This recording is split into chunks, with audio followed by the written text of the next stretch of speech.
Cake বানাতে গিয়ে যে সকল বন্ধুরা বারবার ফেল হয়েছেন, আজকের এই ভিডিওটা শুধু তাদের জন্য। আমি আজকে আপনাদের একদম সহজভাবে শুধু চায়ের কাপ মেপে আপনাদের কেক বানিয়ে দেখাবো। এইভাবে কেক বানালে আপনাদের কেকটা পারফেক্ট হবেই হবে। তো বন্ধুরা, কেক বানাবার জন্য সবার আগে লাগবে আমাদের এরকম একটা চায়ের কাপ। আমি এখানে চায়ের কাপ নিচ্ছি, আপনারা চাইলে কিন্তু যে কোনো বাটি বা কাপও নিতে পারেন, কোনো অসুবিধা নেই। এখন আমি এই কাপটা রেখে দিচ্ছি। এখন আমি কেক বানানো শুরু করব। তার জন্য সবার আগে একটা বাটিতে ভেঙে নেব দুটো ডিম, আর ডিমের মধ্যে দিয়ে দিচ্ছি 1 কাপ চিনি। এখন আমি চিনি আর ডিম খুব ভালো করে ফেটিয়ে নেব। যতক্ষণ না এই চিনিগুলো ভালো করে গলে যাচ্ছে ততক্ষণ কিন্তু ফেটাতে হবে। দেখুন, প্রায় 5 থেকে 6 মিনিট সময় ধরে এই চিনি আর ডিমটা কিন্তু আমি খুব ভালো করে ফেটিয়ে নিয়েছি। দেখতেই পাচ্ছেন চিনি কিন্তু খুব ভালোভাবে গলে গেছে। এখন আমি এর মধ্যে দিয়ে দিচ্ছি 1 কাপ ময়দা, আর দিয়ে দেব 1 কাপ সাদা তেল। তার সাথে দিয়ে দিচ্ছি একটুখানি বেকিং পাউডার, সামান্য একটু বেকিং সোডা, 1 চিমটি পরিমাণ নুন। সবশেষে এর মধ্যে দিয়ে দেব 1 চামচ ভ্যানিলা এসেন্স। ভ্যানিলা এসেন্স যদি আপনাদের ঘরে না থাকে সেক্ষেত্রে কিন্তু আপনারা একটু লেবুর রসও দিতে পারেন। এবারে সব কিছু মিশিয়ে আবারও খুব ভালো করে ফেটিয়ে নিতে হবে। তবে বন্ধুরা, আমি কিন্তু আপনাদের আগেই বলেছি, যেদিন আপনারা এই কেকটা বানাবেন সেদিন কিন্তু অবশ্যই যে কোনো একটা পাত্র মেপে সব উপকরণ নেবেন, তাহলেই কিন্তু আপনাদের কেকটা একদম পারফেক্ট হবে। এখন আমি 10-15 মিনিট সময় ধরে আবারও খুব ভালোভাবে সব কিছু ফেটিয়ে নেব। দেখুন, প্রায় 10-15 মিনিট সময় ধরে এই ব্যাটারটা কিন্তু আমি খুব ভালো করে ফেটিয়ে নিয়েছি। তবে বন্ধুরা, এই কেকটা যখন আপনারা বানাবেন অবশ্যই একটা কথা মনে রাখবেন, এই ব্যাটারটা যত ভালো করে ফেটাবেন আপনাদের কেক কিন্তু ততই ভালো করে ফুলবে। দেখুন কত সুন্দর একদম ক্রিমের মতো হয়ে গেছে। ঠিক এরকম করে কিন্তু ব্যাটারটা তৈরি করে নিতে হবে। এখন আমি যে পাত্রের মধ্যে কেকটা বানাবো তার মধ্যে দিয়ে দিচ্ছি সামান্য একটু সাদা তেল। এবারে এই তেলটা এই পাত্রের মধ্যে খুব ভালো করে ছড়িয়ে দিতে হবে। আর আমার এই ছোট্ট চ্যানেলটি যারা সাবস্ক্রাইব করেছেন তাদেরকে অনেক ধন্যবাদ, আর যারা সাবস্ক্রাইব করেননি তাদেরকে সাবস্ক্রাইব করে নেওয়ার অনুরোধ রইল। দেখুন, তেলটা কিন্তু আমি খুব ভালো করে এই পাত্রের গায়ে লাগিয়ে দিলাম। এখন আমি এর মধ্যে দিয়ে দিচ্ছি সাদা কাগজ। এই কাগজটা আমি আগেই এই পাত্রটা মেপে কেটে রেখেছিলাম, সেই কাগজটা দিয়ে দিলাম। আর এই পাত্রের চারিদিকেও আমি কাগজটা লাগিয়ে দেবো, তাহলে কেকটা তুলতে আপনাদের কোনো অসুবিধা হবে না। দেখুন, চারিদিকেও কিন্তু আমি খুব ভালো করে কাগজটা লাগিয়ে দিয়েছি।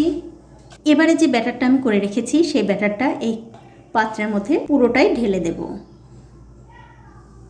তো বন্ধুরা, সবটুকু ব্যাটার কিন্তু আমি এই পাত্রের মধ্যে ঢেলে দিয়েছি। এখন আমি কেকটা বেক করে নেব। তো বন্ধুরা, আজকের কেকটা আমি এই কড়াইতে আপনাদের বানিয়ে দেখাবো। তো কড়াই আমি আগে থেকে গরম করতে দিয়েছিলাম, কড়াইটা কিন্তু গরম হয়ে গেছে। এখন এর মধ্যে দিয়ে দিচ্ছি 1 প্যাকেট নুন। এখন এই নুনটা আমি একটু কড়াইয়ের চারিদিকে একটু ছড়িয়ে দিলাম। তারপর এর মধ্যে দিয়ে দেবো একটা হাঁড়ি স্ট্যান্ড। এবারে একটা ঢাকা দিয়ে গ্যাসের ফ্লেমটা বাড়িয়ে দিয়ে 4 থেকে 5 মিনিট খুব ভালো করে এই কড়াইটা আগে গরম করে নেব। দেখুন, 5 মিনিট সময় ধরে এই কড়াইটা কিন্তু আমি খুব ভালো করে গরম করে নিয়েছি। এখন আমি ওপর থেকে এই গামলাটা তুলে নিচ্ছি। গামলাটা তুলে নেবার পর গ্যাসের ফ্লেমটা মিডিয়ামে রেখে এই কেকের পাত্রটা খুব সাবধানে কড়াইয়ের মধ্যে বসিয়ে দিতে হবে। তারপর আবার ঢাকা দিয়ে এই কেকটা আমি 30 থেকে 40 মিনিট বেক করে নেব। তো বন্ধুরা, 40 মিনিটের মাঝে আমি ওপর থেকে একবার ঢাকাটা তুলে নিচ্ছি। আর দেখুন, কেকটা কিন্তু কত সুন্দর ফুলতে শুরু করেছে। এখন আমি এর ওপর দিয়ে দিচ্ছি কিছু টুটি ফুটি। এই টুটি ফুটি একটু পরে দিলে কি হয়, কেকের ওপরে থাকে, দেখতে ভালো লাগে। আর যদি আগেই দেয়া যায় তাহলে কিন্তু বন্ধুরা এই টুটি ফুটিগুলো কেকের ভেতরে ঢুকে যায়, দেখতে ভালো লাগে না। তার জন্য একটু পরে দিলে এই কেকটা দেখতে ভালো লাগে। এখন আমি এর মধ্যে দিয়ে দিচ্ছি কয়টা কিশমিশ। এতে করে কেকটা দেখতেও ভালো লাগবে, আবার খেতেও ভালো লাগবে। তারপর আবার ঢাকা দিয়ে গ্যাসের ফ্লেমটা মিডিয়ামে রেখেই এই কেকটা আমি বেক করে নেব। ঠিক 40 মিনিট পর আমি ঢাকাটা তুলে নিচ্ছি। আর দেখুন, কেকটা কিন্তু কত সুন্দরভাবে ফুলে উঠেছে। এখন আমি আপনাদের দেখিয়ে দিচ্ছি কেকটা ঠিকঠাক বেক হয়েছে কিনা। একটা পরিষ্কার কাঠি এরকম করে কেকের মধ্যে দিয়ে যদি দেখেন এই কাঠিটা পরিষ্কার বেরোচ্ছে, তার মানে বুঝতে হবে কেকটা ঠিকঠাক বেক হয়ে গেছে। দেখুন, কাঠিটা কিন্তু পরিষ্কার বেরিয়েছে, তার মানে কেকটা বেক হয়ে গেছে। এবারে গ্যাসের ফ্লেমটা বন্ধ করে দিয়ে এই বাটিটা খুব সাবধানে তুলে ঠান্ডা করে আপনাদের দেখাচ্ছি। তো এই দেখুন বন্ধুরা, কেকটা কিন্তু আমি খুব ভালো করে ঠান্ডা করে নিয়েছি।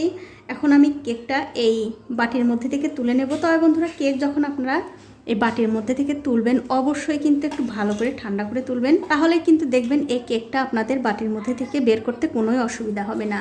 এখন আমি এই কাগজগুলো ছাড়িয়ে নিচ্ছি, আর দেখে কিন্তু বুঝতে পারছেন কেকটা কত সুন্দর হয়েছে। এখন আমি নিচের দিকটাও একটু আপনাদের দেখিয়ে দিচ্ছি, দেখুন। আর এরকম কেক খেতেই কিন্তু ভালো লাগে। এখন আমি আপনাদের কেকটা কেটেও দেখাচ্ছি কতটা সুন্দর হয়েছে, একদম কিন্তু নরম তুলতুলে, আপনারা কিন্তু কাটা দেখেই বুঝতে পারছেন, দেখুন। তো বন্ধুরা, আমার আজকের এই কেকের রেসিপিটা আপনাদের কেমন লেগেছে? যদি ভালো লেগেই থাকে অবশ্যই একটা লাইক, কমেন্ট আর শেয়ার করতে ভুলবেন না।